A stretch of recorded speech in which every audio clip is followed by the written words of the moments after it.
Friends आज के আমি রান্না করব দেশি মুরগির মাংস।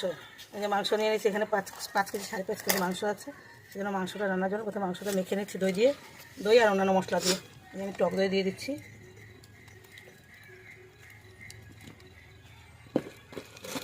পরিমাণ মতো টক দই দিয়ে দিলাম। এবার পরিমাণ মতো হলুদ দিয়ে দেবো। এই যে পরিমাণ মতো লবণ দিয়ে দিলাম। এই যে পেঁয়াজ কুচি দিয়ে দিয়েছি। তাহলে এবার হলুদ দিয়ে দিই। এই যে হলুদ দিয়ে দিলাম। এবার একটু জিরে গুঁড়ো মশলাটা কোথায়, এই যে মশলা দিয়ে মেখে নেবো, কিছুটা মশলা দিয়ে মেখে নেবো। আর কিছুটা মশলা কষানোর সাথে দেবো। পেঁয়াজ রসুন আদা জিরে লঙ্কা সব বাটা আছে। বলছিলাম আগে তো একটু সর্ষের তেল দেবো।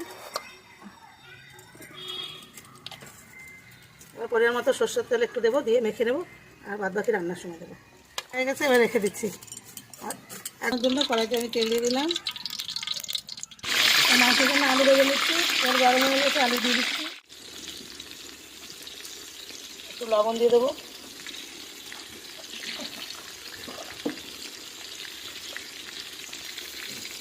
আলু ভাজা হয়ে গেছে, এবার তুলে নেবো। আর এই তেলেই জিরে তেজপাতা দিয়ে দেবো। জিরে দিয়ে দিলাম, এবার তেজপাতা দিয়ে দেবো।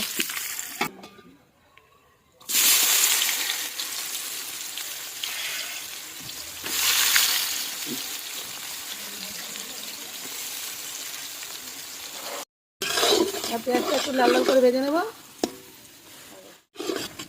পেঁয়াজ পুরো লাল লাল করে ভেজে নিয়েছি, আমার মশলা দিয়ে দেবো।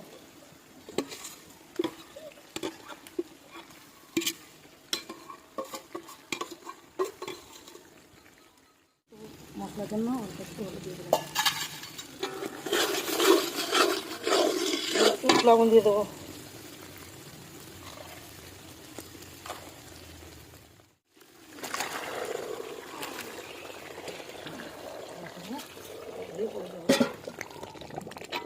মাংস কষানো হয়ে গেছে, আবার আলু দিয়ে দেবো।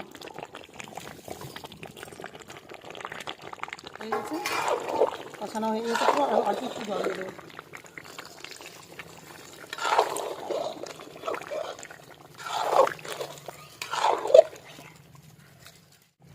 মাংস রান্না হয়ে গেছে, এবার বাটা গরম মশলা দিয়ে নামিয়ে নেবো।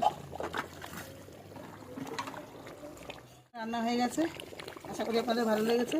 যদি ভালো লেগে থাকে লাইক কমেন্ট শেয়ার করে আমার পাশে রাখবেন।